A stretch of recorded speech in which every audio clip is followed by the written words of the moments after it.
It is here where nature nurtures young minds.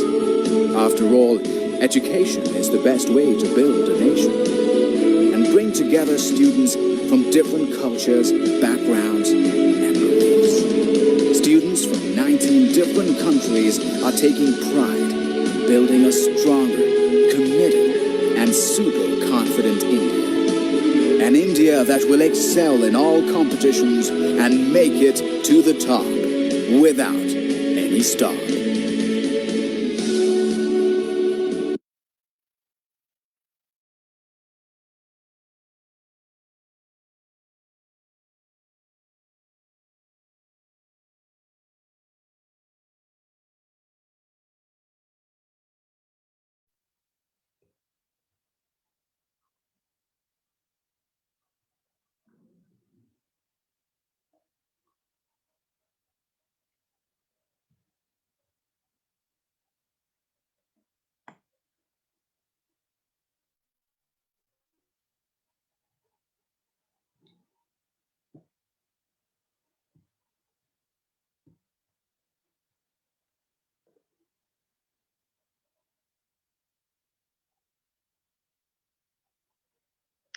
Good afternoon, everyone. Good afternoon, sir. So welcome to today's session. We are just waiting for our speaker. As soon as sir joins us, we will be starting with the webinar.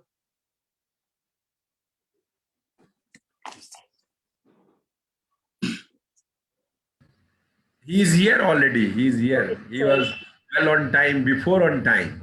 Okay, sir. A very warm afternoon to everyone. I welcome everyone to today's session. I hope you all are in good health. AP Goyal Shimla University, in collaboration with Venkateshwara Open University, has organized a live interactive session with Mr. Nixon Joseph. They say work is worship and work is a meditation. They say serve all with intense love, without any idea of agency and without any expectation of fruits or rewards. Great works and great people who outperform their jobs are not signified by their strength, but by their perseverance and patience. There's a famous saying by Mr. Thomas Jefferson, who was the third president of the United States, which goes by, I find that the harder I work, the more luck I seem to have. With due respect to Mr. Thomas Jefferson, I would say that this famous saying has to be modified in relevance to today's time. Today, a person who maintains a good work-life balance and a person who takes out leisure time apart from work hours is more lucky and more successful than the other people who are only working. On behalf of the university, I take extreme pleasure to welcome Mr. Nixon Joseph, President and Chief Operating Officer at SBI Foundation, in the gracious presence of Professor Dr. R.K. Chaudhary, Vice Chancellor Venkateshwara Open University, and Honorable Vice Chancellor AP Goyal Shimla University, Professor Dr. Ramesh Chauhan. Before proceeding further, I would like to introduce our guest for the webinar today. Mr. Nixon Joseph, the President and Chief Operating Officer of SBI Foundation. Sir, you started your career with SBI as PO in 1985. After working in different aspects of banking, such as investments, risk management, corporate finance, retail banking, risk management, credit analysis, and syndication, you have reached far. You are a certified banking compliance professional and a certified credit officer. You have worked as manager operations SBI Bahrain and CEO SBI Tokyo branch. You were the president of Toastmasters Club Tokyo and one of the founders of Tokyo International Debating Society. As coordinator of SBI Youth for India Fellowship, you have mentored thousands and hundreds of youth.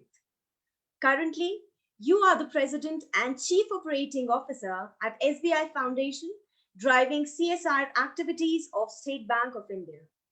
You have received the prestigious Dr. APJ Abdul Kalam Award for Professional Excellence. super achievers across the financial services industry, mutual funds, private equity, asset management, and broking are all pushing their endurance envelope, as are the CFOs across corporate India. Sports has always been considered as a great stress buster, and bankers are no exception to it. They find it greatly relieving and serve as a digital detox to get away from their emails and other stressful work that they handle. So, there are people who do it just for relieving the stress, while there are others who make it a way of their life and also excel in it. You are one exceptionally phenomenal performer, sir. You have also completed 45 full marathons, becoming the only public sector banker with such an achievement. Sir, we are extremely delighted to have you here with us today. Now, I would like to invite Professor Dr. R.K. Chaudhary, Pro-Chancellor, APG Shimla University, and Vice Chancellor Venkateshwara Open University, to please deliver the welcome address. Sir? Good afternoon to one and all. I feel today myself privileged to welcome Professor Nixon Joseph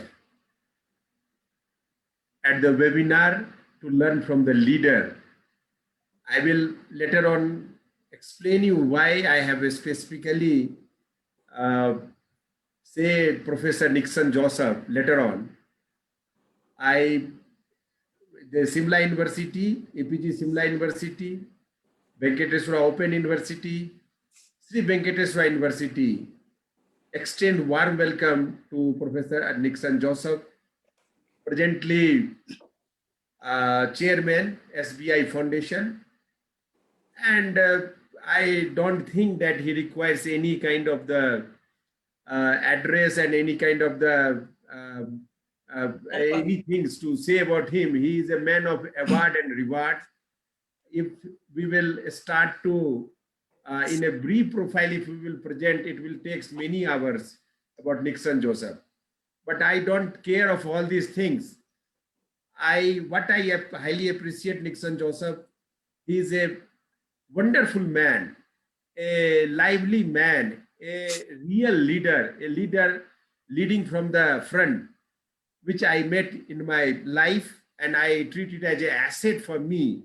I am very thankful to Swamiji. Swamiji is no more, who has introduced me and with Dr. Nixon Joseph Sahab. And I feel that in a very short span of the time, once we see the kind of achievement, kind of enthusiasm, you see, you might be not noticing, but he is a man of really a legendary personality in India, which has been widely appreciated and acclaimed throughout, not only India, throughout globe. Most of the universities is looking for his this valuable talk. Before talking to the students and of these three universities, he was alive with the Mizoram universities. And I noticed that every day he is so much in demand throughout in India in academics, and he has talked with the IIM students, he has talked with the IIT students, and all prestigious institutions of the world is looking to see and to get inspiration from Nixon Joseph. The best part, that he is a definitely great leader, and he has established kind of the leader, whatever the achievement as a banking officer, as a SBI foundations, his contributions towards the rural development, rural upliftment, and so on. Then corporate social responsibility. There are certain areas where he has definitely proved his capability, and he has been appreciated and awarded and rewarded throughout the India. But the best part, which I see, that he's a very positive looking man, and that he has shown during the this COVID period, when the whole world is undergoing with the extraordinary circumstances. The people are locked last 1.5 years inside their home. In that kind of the dark time, he has shown the light of hope. And then you see, the first time I was very impressed to know that the marathon kind of he has done inside his room, and then he has achieved so many features are there that you will have to, I will have to take the print, and then I can show you that he has achieved so many milestones sitting in the room. So that's the reason that again I requested Professor Nixon Joseph to talk to the students when again second wave of the COVID has put the tremendous pressure on the humankind, everybody, including me, those who are vaccinated, those who are not vaccinated, are really first time in pressure. If we remember first lockdown, it was, of course, it was a tough time, but it was not tough time like this. And then this man is sitting from Mumbai, and you see the kind of glaze and kind of vibrations, kind of I mean to say, glory we are looking from his face. That's the kind of inspiration you will, I feel that I must give the exposure to our students and staff as well, where we are sitting in Simla or we are sitting in UP, we are very safe, and then still we used to be scary, you used to be so much, I mean to say, full of stress. This talk will definitely is going to contribute and transform you. And I again welcome Professor Nixon Joseph. The reason behind I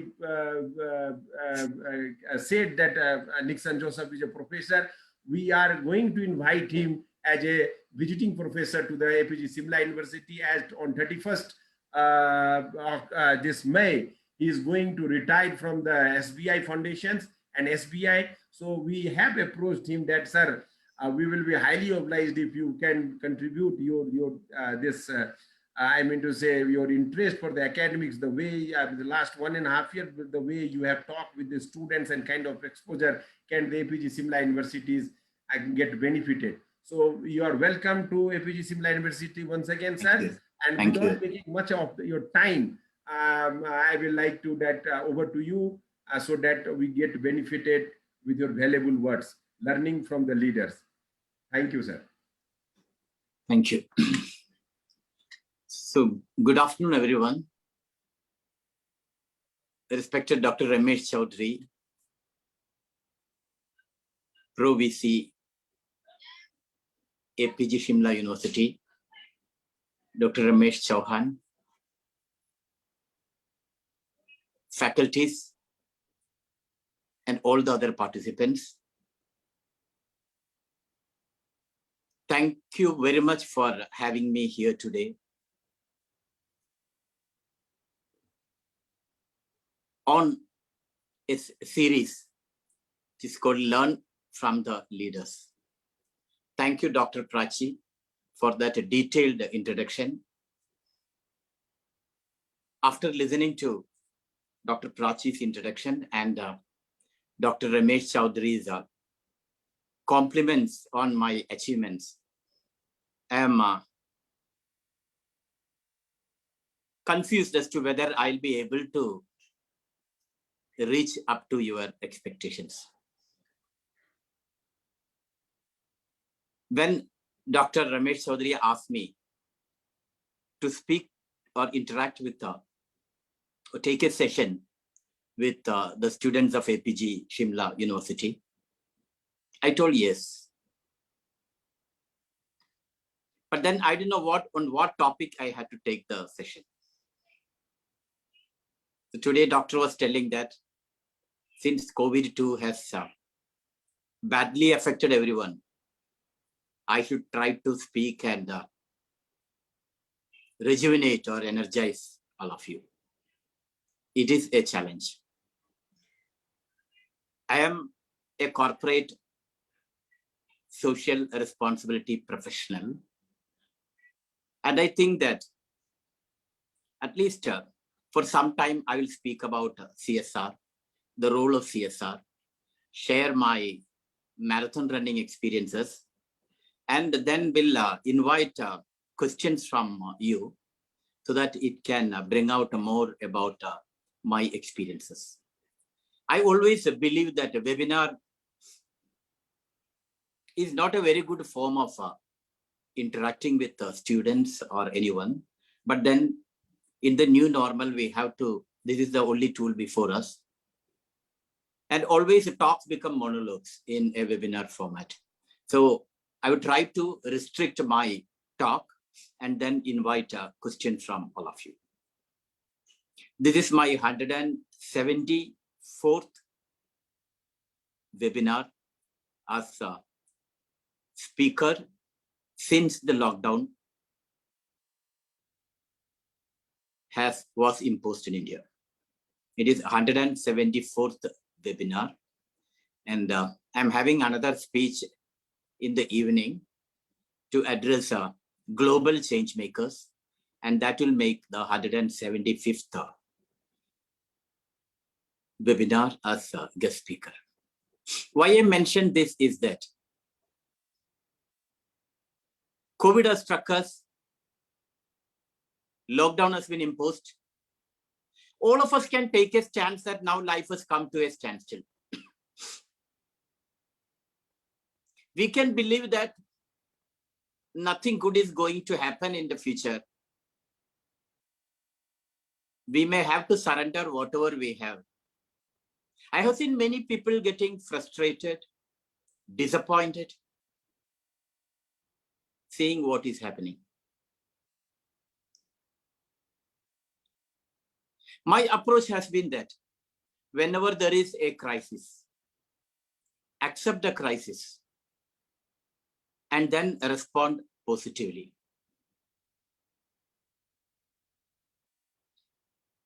Before the lockdown was imposed, I used to go all around India addressing students, giving talks on various topics, etc.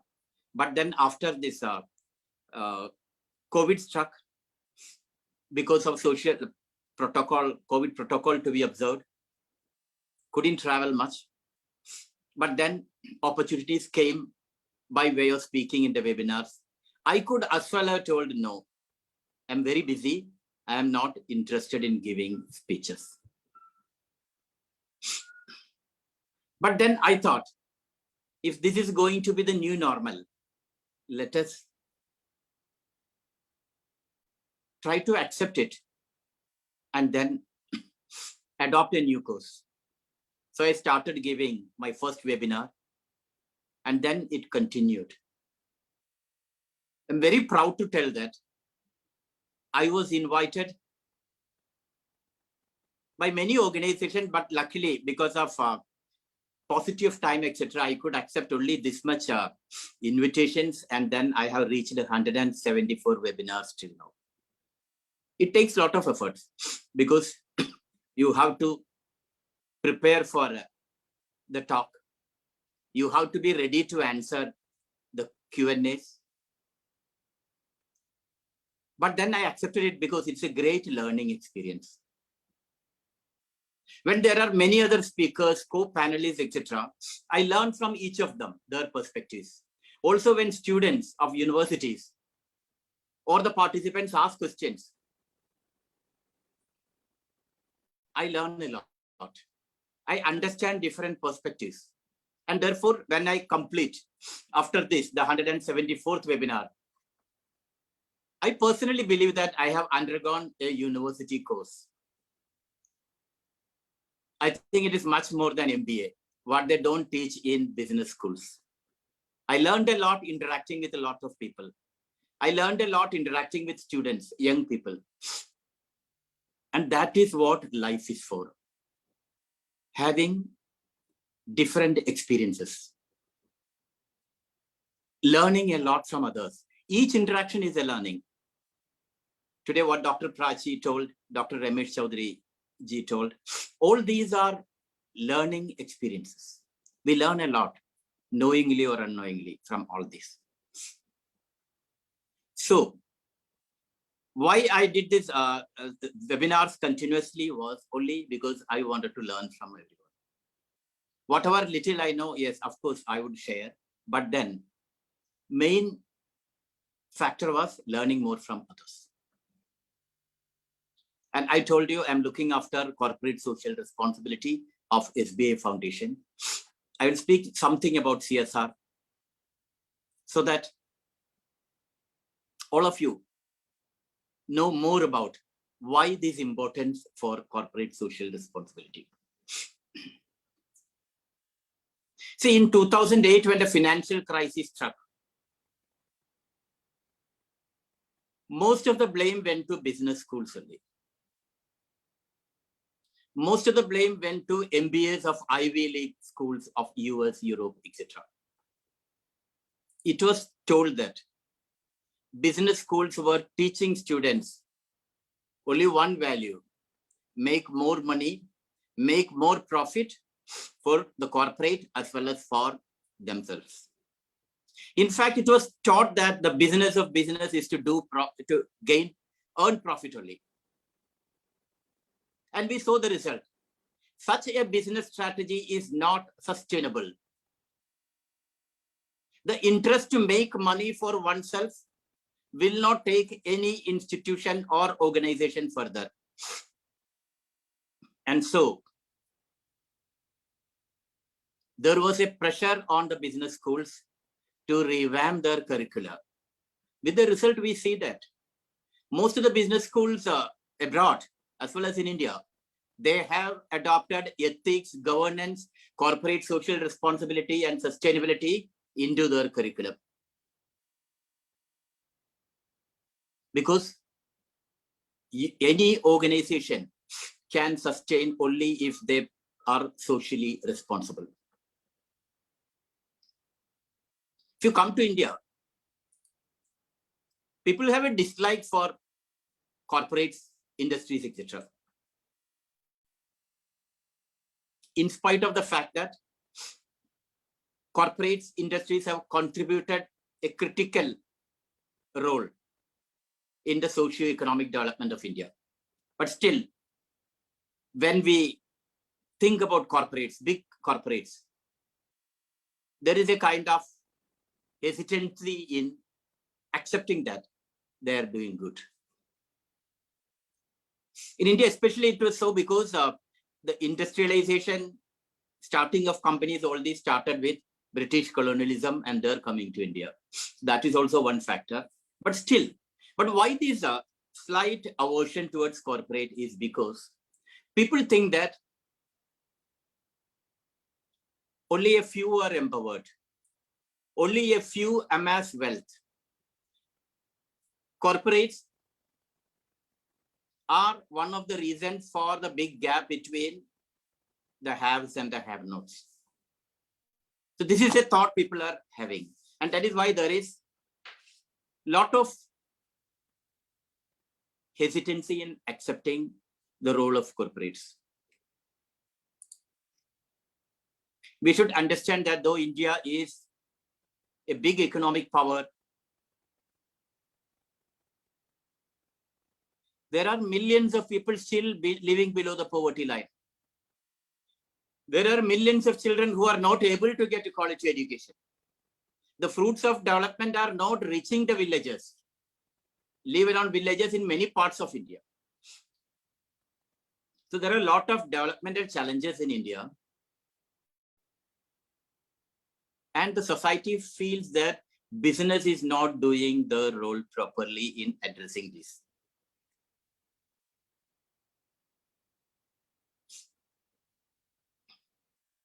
That is one of the reasons why the government of India made CSR mandatory in India. They thought that corporates also should play their role in addressing these development challenges, in improving the quality of education, in improving healthcare, in improving the environment, in empowering women, improving nutrition. In all these development challenges, the government thought that corporates have to play a role, business has a role, and therefore the corporate social responsibility was made mandatory in India. And India is the first country to have CSR mandatory. So when 2014 onwards, CSR has been made mandatory in India, it stipulated that companies with a turnover above 1,000 crores, capital above 500 crores, and a profit above 5 crores have to spend 2% of their profit on CSR activities. So many corporates objected to it. We are already paying corporate tax. Why another 2%? But then we have to understand that the message given by the government is that corporates have a big role to play in addressing the development challenges. They have to supplement the government efforts. So, CSR was made mandatory in India. And what is the relevance of CSR? Why corporates should be socially responsible? Because when a corporate is allowed to function, allowed to operate, they get licenses from the regulatory authorities, they get approvals from the panchayat, etc. But they are also allowed to operate because of an unofficial license given by the community around them. Therefore, the corporate owns a responsibility to develop the society around them. It is a duty of corporates to develop the community around them because they're drawing resources from our society. They're drawing resources from nature. So when a corporate draws all its resources from the society around, from the community around, there is a duty to take care of the society, and that is corporate social responsibility. And CSR means integrating social, environmental, ethical aspects into the business operations. So many people donate substantial lump sum amounts to organizations, causes, etc. That is not CSR. That is philanthropy. Philanthropy is donating money for as a one-off event for some cause, for construction of some building. It's all a one-off event, one-off donation. Whereas corporate social responsibility means you have to change the way you function. Philanthropy you can do without changing the operations or strategies of the company. Corporate social responsibility you can practice only if you change all the practices in the company so that you are socially responsible. You have to take care of the environment. You have to take care of the society. You have to take care of ethics. You have to take care of the governance aspects. All these things, if you take care only, you are corporate, you are socially responsible. Philanthropy is just giving some amount. That is the difference we have to keep in mind. And often corporate social responsibility and sustainability are interchangeably used. Sustainability, corporate social responsibility. What is sustainability? Sustainability is meeting the needs of the present without compromising the ability of future generations to meet their needs. Sustainability is about conserving resources. We have to conserve resources. We should not waste resources because future generation also requires it. That is sustainability. Sustainability is about using the resources very meaningfully, very thoughtfully, very carefully, so that future generation also can use it. So when we think about CSR, philanthropy is also a part, sustainability is also a part. CSR is a very wide concept. So what are the benefits of corporate social responsibility? One, if you are socially responsible, if you practice CSR, you increase your goodwill. The public, the consumers, the customers all will think that here is a company who is not only focused on profit, but they are focused on environment, society, humanity, etc. So that gives a very good image about the corporate. Second thing is that most of the consumers now, the present generation, all demand that the corporate should not only focus on profit, they should also take care of the environment, and whatever they buy should be from a corporate who is socially responsible. And many of the youths of the present generation join corporates who are socially responsible. And if the employees come to know that CSR is being practiced by the employer, by the organization, they feel engaged. In turn, productivity increases. So if we see CSR is also a business strategy. It improves the goodwill of the company. It will increase the productivity of the employees. It will also increase your turnover or business because consumers will prefer to buy from corporates who are socially responsible. But you should think that when CSR was made mandatory from 2014 onwards, don't think it is something new to India. In fact, if we see Indian history, Indian culture, etc., the practice of giving back to the society, taking care of the poor, all these were part of our culture. Even during Independence Day, independence struggles, we should see many of the corporates donated for the independence movement. And even before this Companies Act was amended, many of the companies, including SBI, ONGC, many public sector companies, Tatas, all were doing corporate social responsibility activities in a very passionate way, even before the act was amended. The act was amended only to bring more companies into the fold because many of the corporates did not find that social responsibility is their responsibility. They were only focusing on making profit for their shareholders. So now it is expected that more than 8,000 companies will be doing CSR activities because they come within the fold of 1,000 crores turnover, 5 crores profit, etc. And by amending this act, the board of the company has been made responsible to implement CSR activities. I will not go more into that, but what I want to tell is the CSR amendment, the CSR rules and the company law amendment has made CSR into mainstream operations. Board has to give much focus to CSR, sustainability, etc., as they give focus to other business aspects. So as per the act, as actors lay down what are the activities you can do to be qualified as a CSR activity. You can support education, women empowerment, protection of historical monuments, handicrafts, healthcare. All these activities can be done as CSR activities.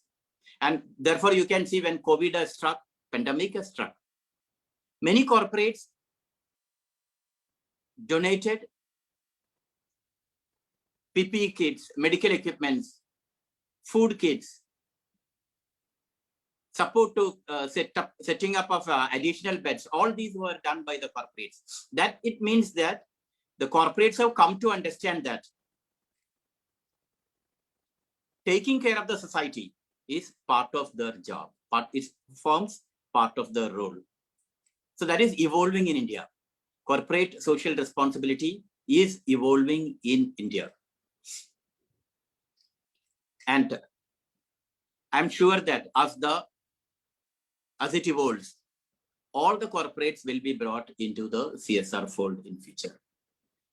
Because now only those companies which have 1,000 crores turnover or 500 crores capital are mandated to do CSR. As it evolves, many more companies will be brought into this fold. That is what I have to tell about CSR.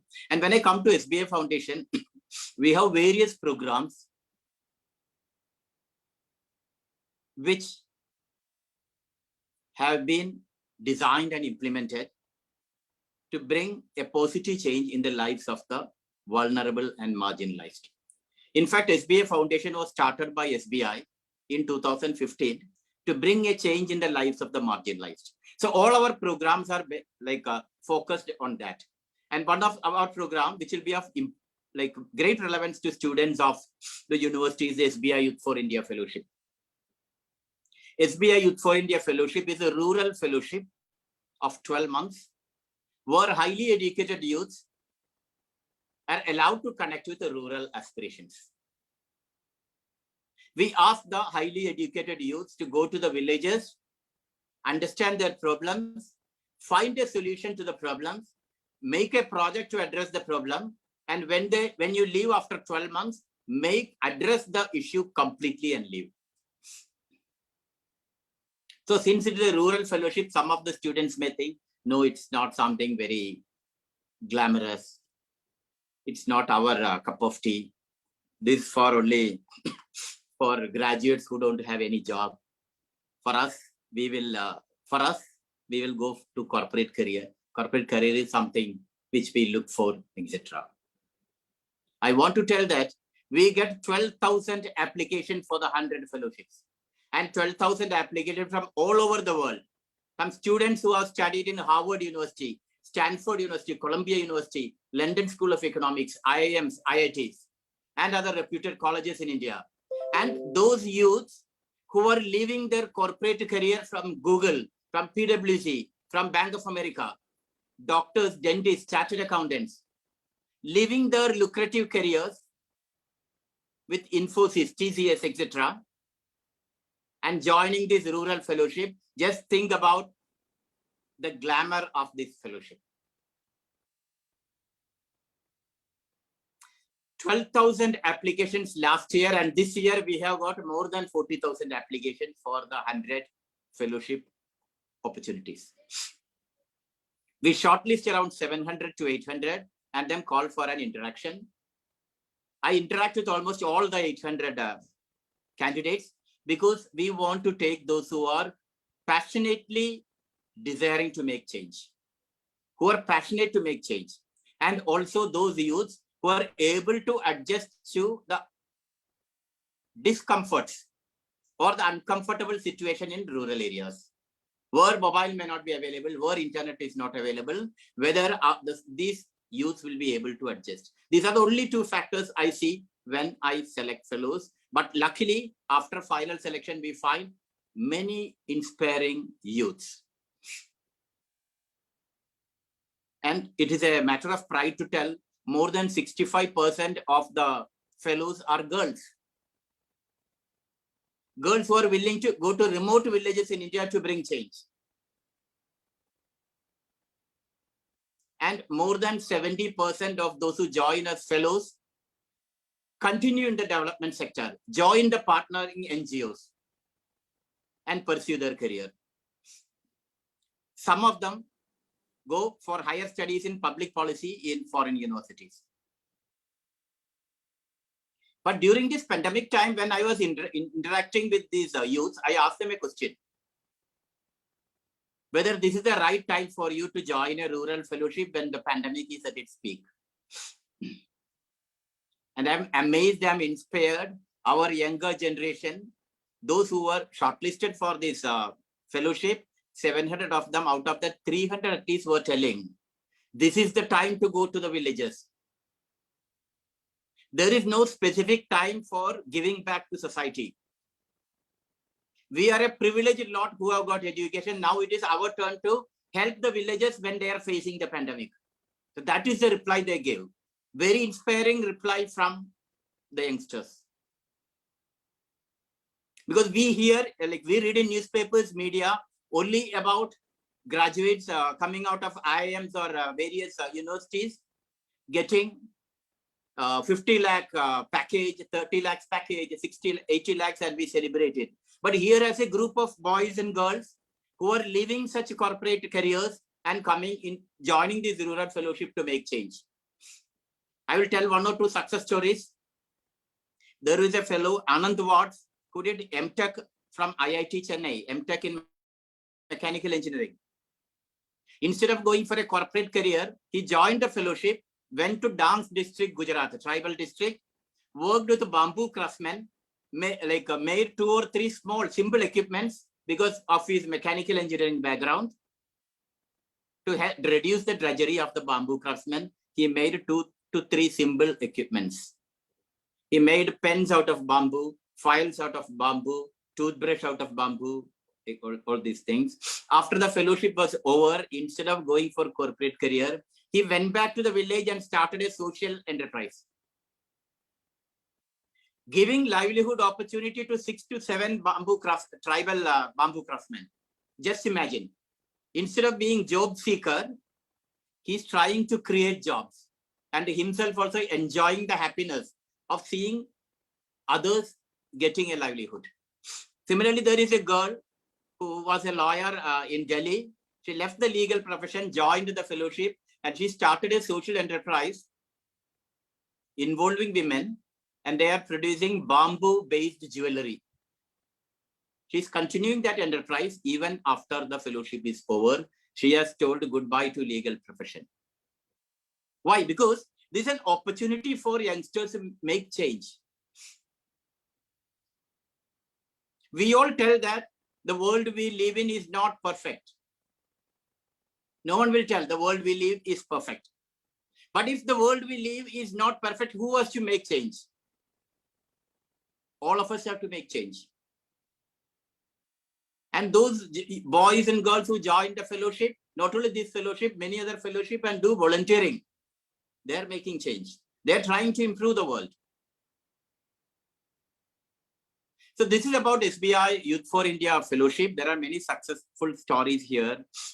I always, whenever I get a chance, I interact with these fellows because it inspires me. Many a time I have been embarrassed because I feel that throughout my career, I was focused only on banking. I was thinking only about promotions, my career, etc. Thinking when salary revision is going to happen, all these issues. Whereas here are a group of boys and girls who are much more mature, much more visionaries, who are living their career, hierarchy, money, everything to bring change. Our another program is the SBI Gram Seva, where we have adopted 75 villages in remote parts of India, like Assam, Meghalaya, Nagaland, Mizoram, Uttarakhand, then Uttar Pradesh, Bihar, Jharkhand, Maharashtra, etc. Here we are trying to bring holistic development of villages by intervening in education, healthcare, environment, waste management, etc. We also start a community information center in each of these villages with a TV, with computer, with internet, Wi-Fi facility, etc. So the villagers are aware of what is happening in other parts of India. We also display all the government schemes in these villages so the villagers can benefit out of these schemes. The fact which most of those who listen to me should understand is that though the government at the center and the state are bringing a lot of schemes, the potential beneficiaries are not aware of these schemes and therefore they are not able to avail these schemes. But what we do as part of this program is linking each village and villager to these schemes and they get the benefit of these schemes. Our third program is SBI Center of Excellence for persons with disability, where we are trying to remove barriers to employment and employability of persons with disability. So we have tied up with Microsoft recently to train 500 youths with disability and prepare them for the banking, finance, insurance sector. It's not only training, but placing them also with these institutions. And we conduct a lot of sensitization camps because there are a lot of myths and misunderstandings about persons with disability.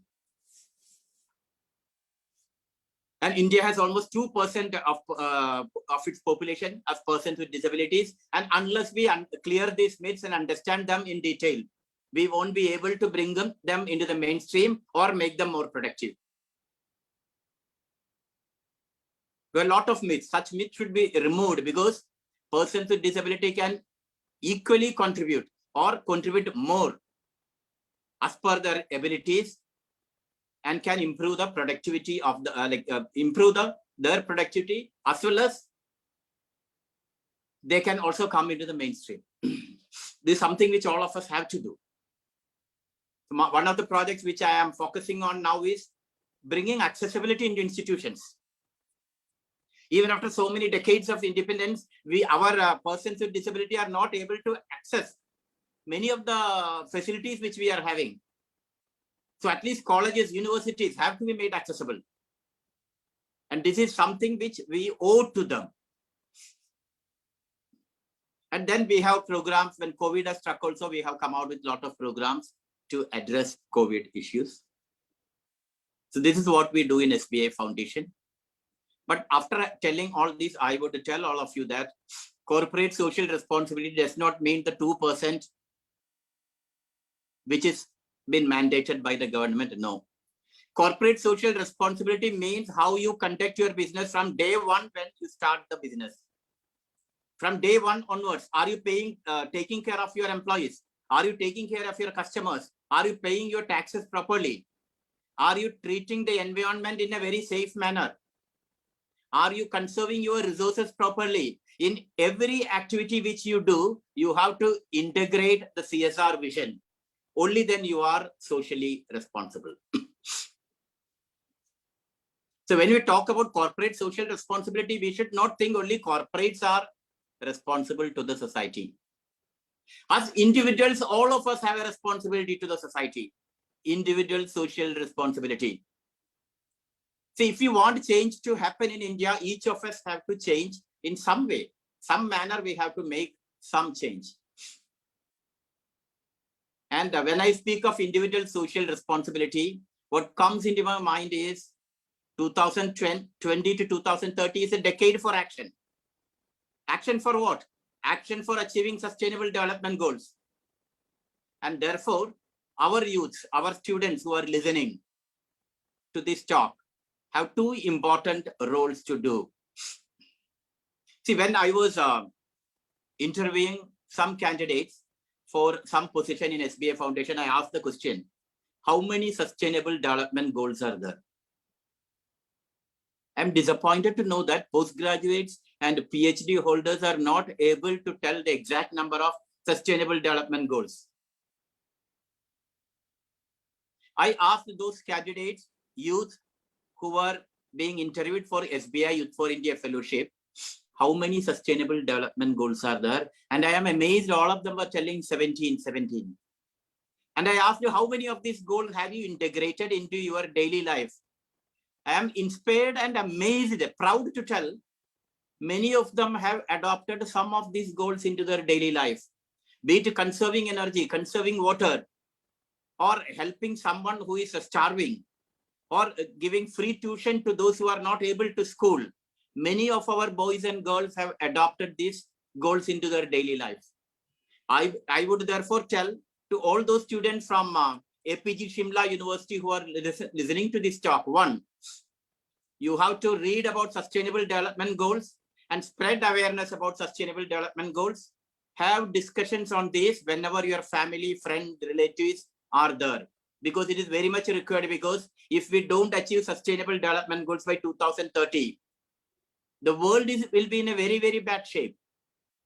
Sustainable development goals is for improving the planet, having a better planet.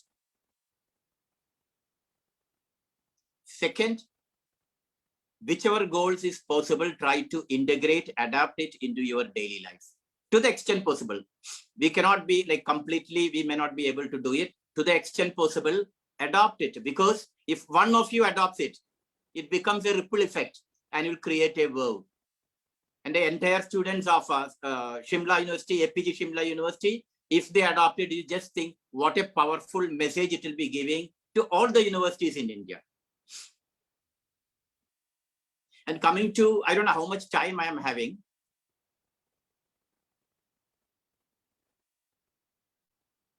Because No, you may carry on. You may carry on. It's good. okay.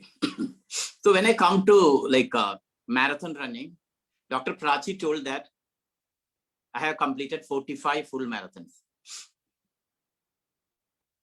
That is not correct. I completed 50 full marathons. Why I tell about marathon is that I told many of you, integrate sustainable development goals into your daily life. So if you want to see change, you have to be the change. A question will come whether I can change. It is difficult to change, and doubt will come. Everyone will be doubting, no, I will not be able to integrate sustainable development goals into my life. Change is not possible, change is difficult. I have proved that change is possible. Till the age of 45, I was not into any type of physical activity. I was not an athlete. I was not a sportsman. I was very much focused on studies. My parents told me study well. I just obeyed that. Topped universities, joined SBI. A very good student, they used to tell. After joining the bank, they used to tell a very good officer. I worked from 9 a.m. to 9 p.m. So at my age of 45, a thought came into my mind whether life is only work. Life is much, much bigger than work. Work is for a livelihood. Life is much, much bigger. I also thought SBI is having 250,000 officials. Even in Shimla, we have SBI branch. Will any one of you go to SBI branch or SBI banker and tell you are inspiring? I don't think any one of you will go and tell you are inspiring. I have never heard anyone, even if it's the very top executive of a bank, any bank, no one goes and tells you are inspiring. So I was thinking, I am one among the 250,000 officials. I will also be considered like that. I should stop that. I should change myself. I should be an inspiration to others. So how to inspire? You can inspire others only by being different. If you do things differently, you inspire others. So many faculties are listening to me, but if all of you are doing same things, teaching alone in one way, in one mode, you don't inspire. You can inspire when you teach in a different manner. When you are different from others, you inspire.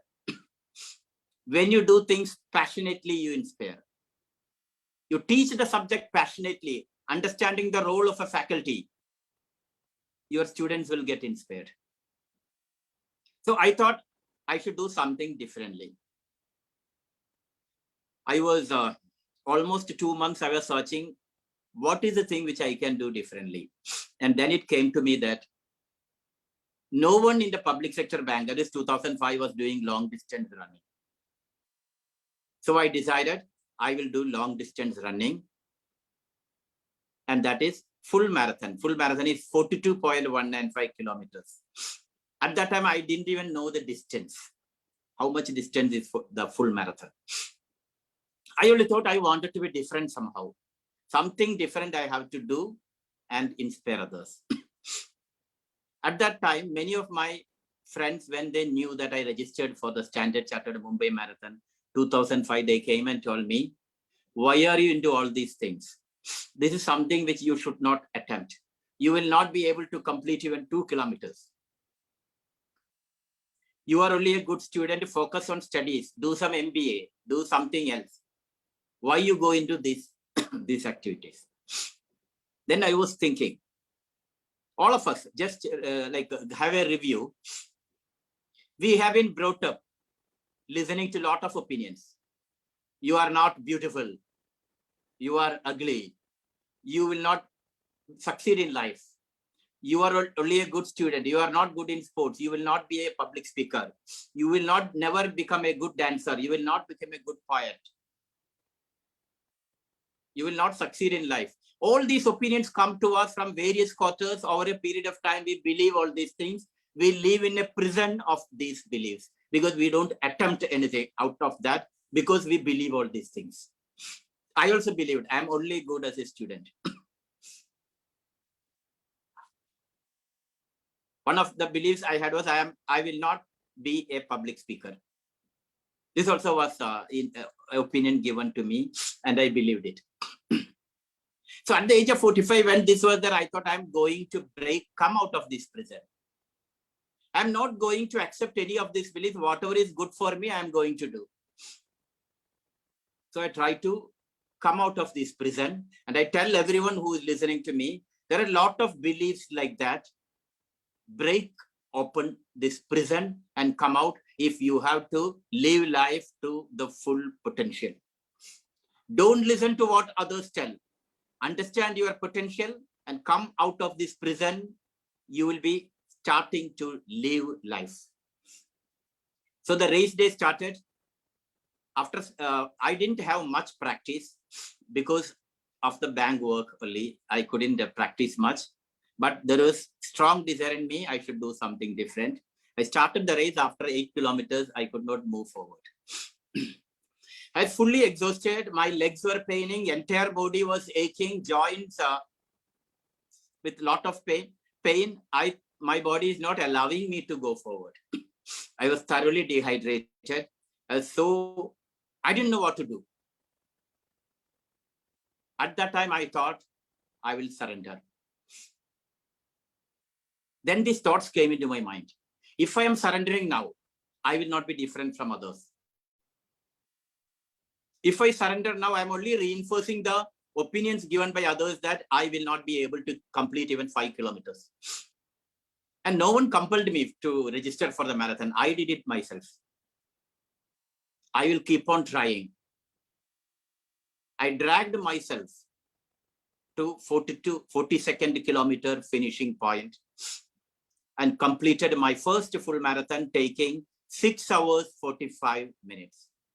From zero physical activity to 42 kilometers full marathon in my first attempt. I did it. And when the finisher's medal was given to me, it gave me a great message. If you are determined, you can achieve anything. To all the participants here, I tell with a lot of force that determination is the key to achievements. Determination is the key to success. If you are determined, you can achieve anything. Sky is not the limit. You are the limit. We restrict ourselves. We restrict ourselves into cages and prisons. Break out of that. And then I started practicing more, learned a lot about marathons, improved my timings. And one thing I observed when I went to Japan for 4-year assignment, I found 70, 80, 90, 95-year-old men, women taking care of their body, doing fitness activities, swimming, cycling, jogging, walking, etc. I'm amazed by the way Japanese take care of their bodies, not in their youth alone, but in their 70s, 80s, 90s, etc. I also found that in Japan, after 60 years, people start to live with more vigor. In India, after retirement at the age of 60, you retire not only from your job, you retire from your life also. That is why many people become very shrunk after retirement. But life is not work, work is not life. There is so many things in life. Life is much, much bigger. 60 years is putting an end to your job only, but not to your life. That energized me more, and I started doing 2 full marathons in Japan. And I returned to India. I was doing 4 full marathons per year. Why 4 full marathons per year was, every quarter there is a physical, mental challenge before you. Running full marathon is a physical and mental challenge. And if you have to run once in a quarter, throughout the year, you will be preparing for it. You will be having a disciplined life. And this goal of having to complete a 42 kilometers physical, mental challenge keeps you excited. And I have observed that marathon running has made me more determined, more positive, more confident. And whatever happiness, pleasure I get, excitement I get by running, I carry it into my workplace. And in workplace also, I feel that there is no challenge which cannot be overcome. In fact, my productivity at work has improved after doing this marathon running. So I'm not telling everyone should do marathon running. What I want to tell is, we should have some hobby, some interest, which will excite us, which will challenge us mentally, physically. Like becoming a dancer. That's a very good interest. It will challenge you mentally and physically. So if some such habit, some such interest we are having, it will make you excited all through your life. So I have seen many professors or many bankers who tell me work is very boring. That will be so, because if you don't do things differently, if you don't change the way you do things, it becomes routine, it becomes boring. And it is not the organization's job to make your job exciting. It is your job, your role to make your job exciting. I will tell you, from the day I joined the bank till now, I am very, very excited about whatever assignments I had. See, I was posted for 4 years in Japan, the most developed country in the world. And from there, I was sent to Garo Hills, Meghalaya, which is the most undeveloped place. No one will go there after Japan to Garo Hills, Meghalaya, where electricity is a challenge, where water is a challenge, where there are no shopping centers, and kidnapping also was common. And when I was there itself, 2 of my colleagues were kidnapped. I had to negotiate with the kidnappers, but it was exciting for me. I made the role exciting. This is what I have to tell everyone. Organizations will not make your job exciting. It's not their job. You have to make these roles exciting by finding how it can be done. For each person, excitement will be different, but we have to find ways to make our time exciting, because life is short. And you cannot continue in a job which you do not like. You're wasting your life. So when lockdown happened also, many people told me, because whatever we knew we do, there will be a lot of naysayers. But then understand whether what they are telling is correct. You assess your potential, your abilities, and take a decision. So when lockdown was there, many people told me you have to stop running because the lockdown is there. You cannot go out of your house, social distancing, etc. I thought running cannot stop. So I did it inside my apartment. It took 9 hours to complete it because lack of space, negotiating furniture, etc. It took 9 hours to complete. But I didn't give up, because we have to give a powerful message to everyone who is frustrated due to COVID, that if there is a will, there is an inspiring way to achieve it. If there is a will, there is an inspiring way to achieve it. And not only running, whatever is there, COVID should not stop you. Social distancing, physical distancing, everything is there. But within that, whatever we can do, we should do it with a positive frame of mind, because this is going to be the new normal. Because when such a crisis happens, if we start crying over it, if we feel negative over it, we won't be able to live. So I completed 50 full marathons, and the 50th one I did just, I think, one month ahead, back. I had completed 50th full marathon. And why I tell this, it is from 0 activity to 50 full marathons. In the world, only 0.00001% of the world's population complete 1 full marathon. I tried 50 because I thought I should be different. I should inspire others. And I am proud to tell, I started this to inspire others. I have inspired thousands, both within the bank and outside the bank. Many have started to do some activity, physical activity, or jogging or running or cycling or swimming, listening to me and seeing me. So my message to everyone is, 1, never give up. 2nd, do things which will inspire others to do better things. Because during COVID time, we have to pass positive messages. We have to pass messages which give resilience to people. And just imagine someone listening, this person did 42 kilometers inside his apartment. What positive message we are giving to people? I stop here, and I'll be happy to take questions from you. Thank you so much, sir. Thank you for delivering your wonderful thoughts. These are very inspirational, not only for the students, but also for faculties that are present here. Now, sir, before we take and we move forward to the questions, I would like to request our Honorable Vice Chancellor, Professor Dr. Ramesh Chauhan, to please deliver his thank you note. Very good afternoon. It was a very lively and very informative session from Nixon Joseph, sir. Really, we have cherished and learned a lot of things, you know. What could be said special for a person like Mr.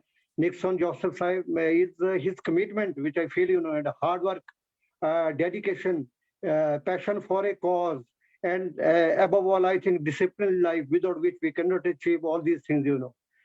Just imagine 50 full marathons, you know. It's very difficult to do even once, you know, 50 kilometers running, we have not done in our whole of life, and many of us, as he told us, So, along with his duties, as commanding a very big post in his profession, that makes him very, very special. And I feel, exceptionally great source of inspiration for students, for faculties, and for all of us, And I feel, as he said, where there is a will, there is a way.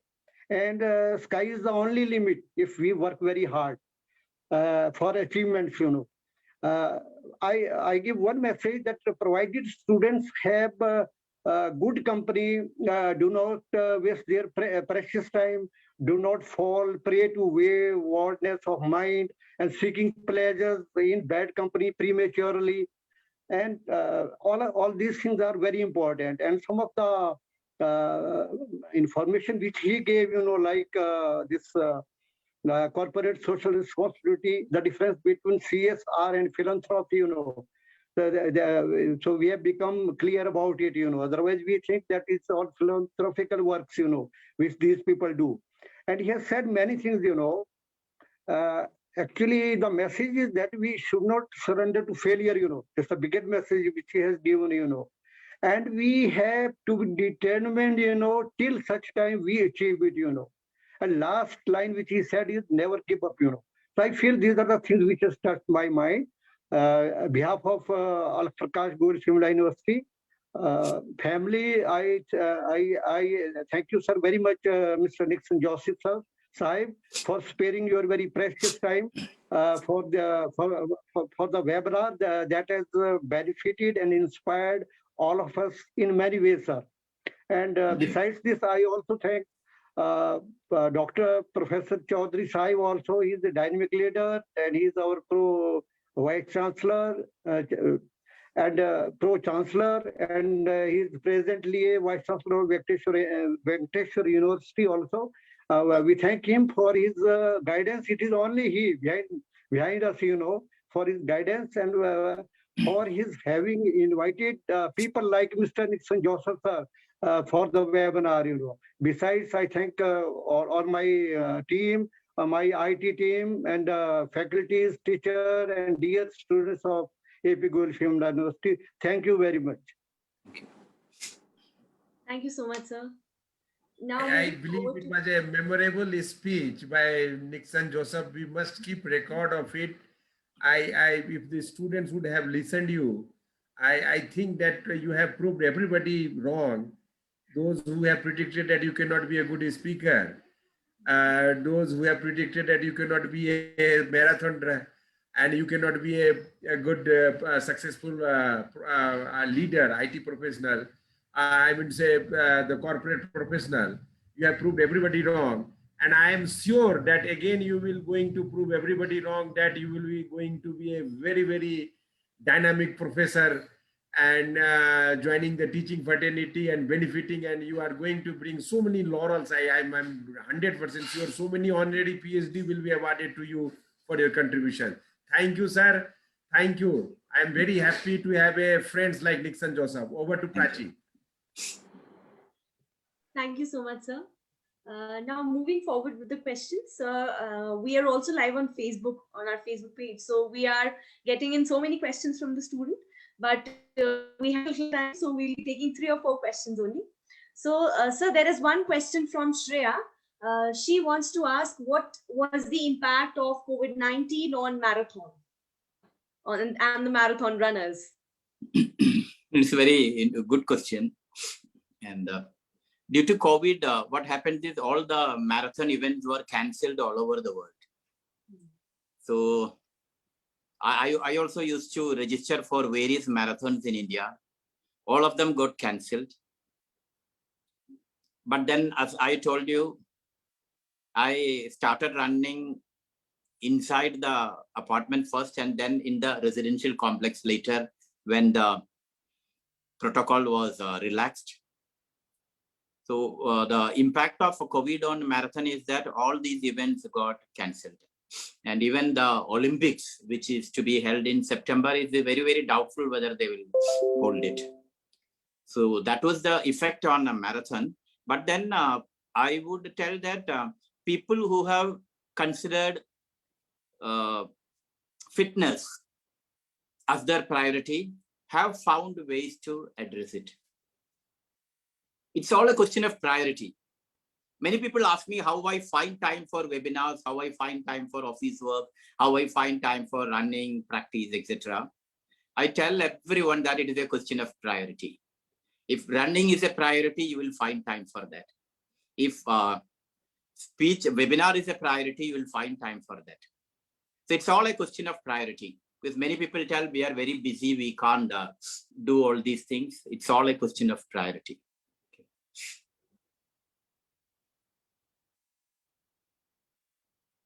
Okay, sir. Thank you. I hope, Shreya, your question has been answered well by sir. So, sir, we have another question from Rupa. She wants to ask, kindly suggest some tips to be healthy in this pandemic. See, healthy can mean mental as well as physical health. Physically, if you have to be healthy, I would tell that you should do some movement, some movement for the body. I'm not telling everyone should run, at least walking, at least jogging, or dancing inside your room. Inside your room, you can dance or jump or all these, because what I was in a seminar with Pullela Gobichand, then he used to tell that we should do some movements we should do. It's not like a structured sports or anything. Some movement for the body is required that will make your body healthy, and also have the proper vegetables, proper fruits, etc. Your body will get healthy. But very important thing is to have some physical movement. Like earlier, they used to tell India, we used to fight, we should try for literacy. Now it is told that physical literacy, we should give importance. That means running, jumping, dancing, physical movement of the body, we should try to give importance, which is not happening. That is why I tell. And for a healthy body, of course, what I told, movement of the body, good food. And for a healthy mind, I would tell, don't read all the WhatsApp messages which come. Don't listen to all the TV channels. Try to read books which inspire you. There are a lot of motivational books available. Read that and be positive. And spread some message of hope. Like even whatever be your status, you are a student, you are an unemployed, you don't have any job, whatever be the status of a person, there can be something you can do to help others. And if you help others, you will become more satisfied. Helping others, giving a helping hand to others, even in this pandemic, like calling our phone and asking that, are you fine? All these will spread positive messages that will make you mentally healthy. Thank you. Thank you, sir. Then there's another question from Mr. Manoj Sharma. He wants to ask, is there an ability to join for a marathon? Is this a requirement that a person has to fulfill for joining a marathon? Anyone above 18 years is allowed to join the marathon. See, various marathon organizers stipulate timings to complete the marathon. In Mumbai, it is 7 hours. In some marathons, they tell you have to complete within 6 hours. In in the Boston Marathon in US, very famous, they have much lesser time. You have to complete within 4 hours or 3.5 hours, like that. It is there. But otherwise, if you are 18 and if you have practiced well for the marathon, you can join. Okay. Okay, sir. Thank you. But it will always be better you start with 5 kilometers, 10 kilometers, 21 kilometers and graduate to full marathon. This is what I learned from my first marathon. And not only marathon, any activity, like even starting a business, starting an enterprise, social enterprise, anything new you do, You should learn more about it and jump into it. You should learn more from experts, read a lot about it, understand the nuances, and only then enter into such activities. That is a lesson I got from my first marathon. That I will tell everyone who wants to do full marathon also. Okay, sir. Thank you. So there is one question that I want to ask. So you were talking about the kind of, a little bit of hatred or bitterness that people have in India towards any corporate. It's somehow related to the colonial rule that we had. So, so there's an approach of studying history where we say the Marxist approach, which describes the conflict between colonials and the Indians that was there since.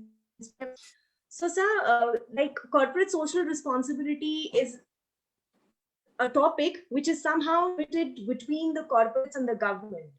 So, the majority of the people are not aware of this term or the, contributions that the corporates are making towards it. So what can be done to kind of finish this Marxist approach that is now coming between the corporates and the general public? See, most of the corporates have started doing corporate social responsibility now. They are doing philanthropy also. But then many of the activities are restricted to one-off things and activities which adorn the balance sheet or PowerPoints, etc. But as the time evolves, as it evolves in India, corporates come to understand that CSR should be integrated to their business strategy. And then they would be able to do things more passionately. So more than just a compliance of CSR rules, it should be something which comes from our heart and passion that I want to make change. I have drawn resources from the society. Now I should also pay back. I should give back to society. I should make a change. So once that is accepted as part of the business operations, then changes will happen. And in most of the CSR activities now, visibility is also insisted by the corporates, by the donors.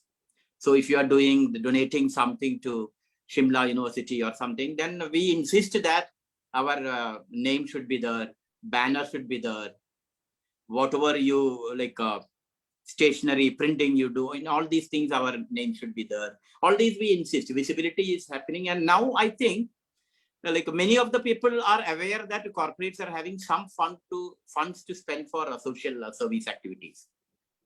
So over a period of time, all these will change, and corporates, even without being CSR being made mandatory, they will be doing it because they will find it is strategically better to do CSR. Sir, thank you so much. So, sir, that's it with the questions because we're running short of time now. So with this, I would like to thank Mr. Nixon Joseph for today and delivering this wonderful speech and inspiring us with your wonderful thoughts, sir. I would also like to thank our Honorable Vice Chancellor, Professor Dr. Ramesh Chauhan, for presiding the webinar. And I would also like to thank Professor Dr. Ramesh Chaudhary for coming here and organizing this wonderful webinar, this interactive session for the students. So, sir, I will end this webinar with a quote by Mahatma Gandhi, which says, "Live as if you were to die and learn as if you were to live forever." So with this, I thank you all for coming here today and have a nice day. Thank you. Thank you, Dr. Ramesh Chaudhary. Thank you. Thank you, Dr. Ramesh Chauhan. Thank you, Dr. Prachi. It was a great. We are grateful. Yes, thank you. Thank you very much. Thank you.